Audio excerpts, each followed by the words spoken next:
Hello, hello, hello. I am George Furlong, half of George and Harelbi. In this video, I'm going to review week 1 of the beginner series.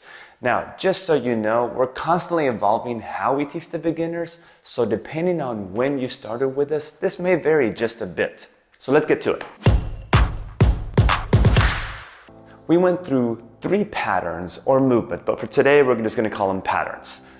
The baldosa, the 6-step basic, and the 8-step basic. So the first one, the baldosa. Think of the baldosa as a box step. It includes the 3 movements of tango. It's a back step, a side step, and a forward step.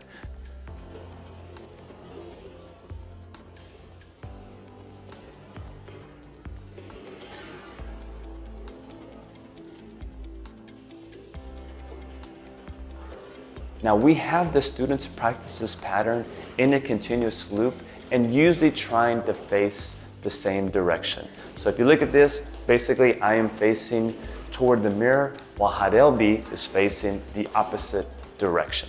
Now usually our main focus at the very beginning of the class with the baldosa is just learn how to move in a stance. Right, left, right, left. Let's learn that first. But at the same time, learn how to do that while walking in front of somebody. That's usually the hardest thing. We never in real life walk with a person right in front of us. Now, I think there are 3 techniques that you have to focus on with the baldosa. The first technique, we both have to learn how to walk outside partner. So what is outside partner? Well, we can step with our partner where our feet line up on 2 tracks, or we can step outside of our partner, creating 4 tracks. Now, this happens on step number 3 for the leaders and on step number 6 for the followers. Which brings us to a big mistake that occurs a lot with the beginners. You want to avoid stepping too far outside partner. My suggestion is to get in the habit to step as close to your partner as possible. So now this step outside partner works together with the second technique that we need to focus on. Cross body position or a contra position. As you are stepping outside partner, the upper body needs to have a small rotation in order to face your partner. This happens in the same steps as before, step number 3 and step number 6. Most beginners tend to face away from a partner instead of toward the partner. So face your partner. Earlier, I mentioned practicing the baldosa in the same direction. Now, when you do this pattern in a continuous loop, it has a tendency to rotate. Stepping too far outside, combined with the upper body facing away from our partner, is usually the reason for that rotation. Now, the rotation is not a bad thing. We just want to avoid it right now for the beginners.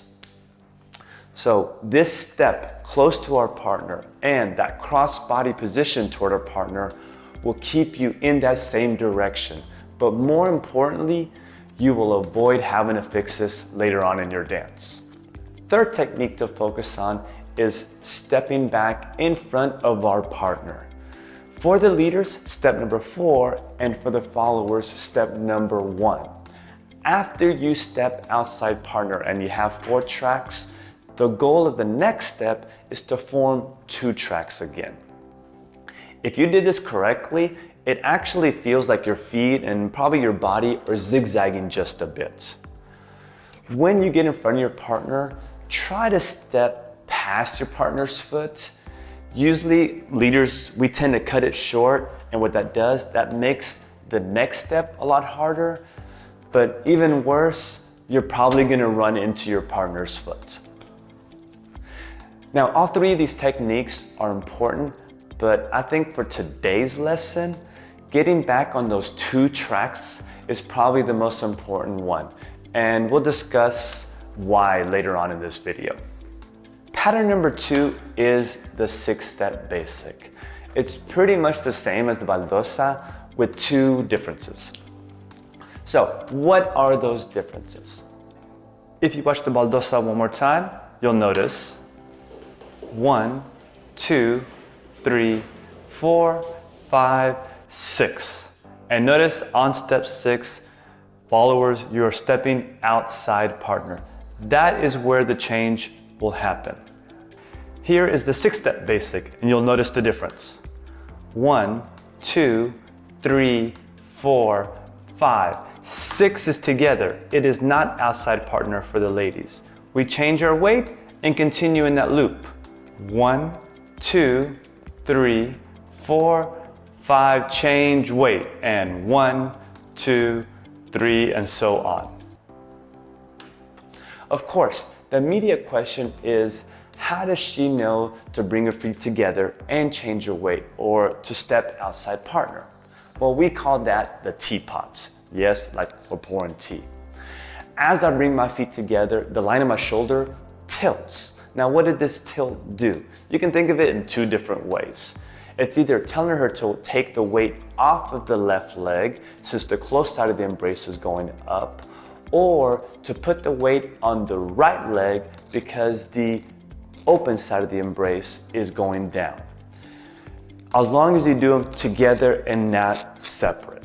It doesn't matter how you think about it, the result is the same. The weight change in the same spot. Difference number 2 with the 6-step basic is now the couple will start traveling. Earlier when we were doing the baldosa, it stays in the same spot.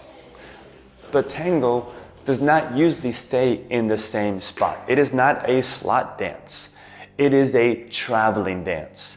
So leaders, you have to learn how to maneuver or to have floor craft. I'm not going to go into too much right now into the floor craft aspect, but with that 6-step basic, leaders, you get that first glimpse of how to maneuver, and you learn that you can't look down. You have to look up so you don't run into a fellow dancer. Followers, you have to learn how to trust your leader. Yes, I know. You gotta trust him and hope he doesn't crash. Pattern number 3 is the 8-step basic. Biggest difference you'll see here is the follower crosses on step number 5. The immediate question, how does the follower know to do that cross of step number 5? Well, throughout the years, we probably learned 4 different ways to lead that cross. Right now, I'm just gonna talk about one of them. We like to kind of say it's an unwritten rule in tango, right? When the leader steps outside partner 2 times on step number 3 and step number 4, then the cross happens.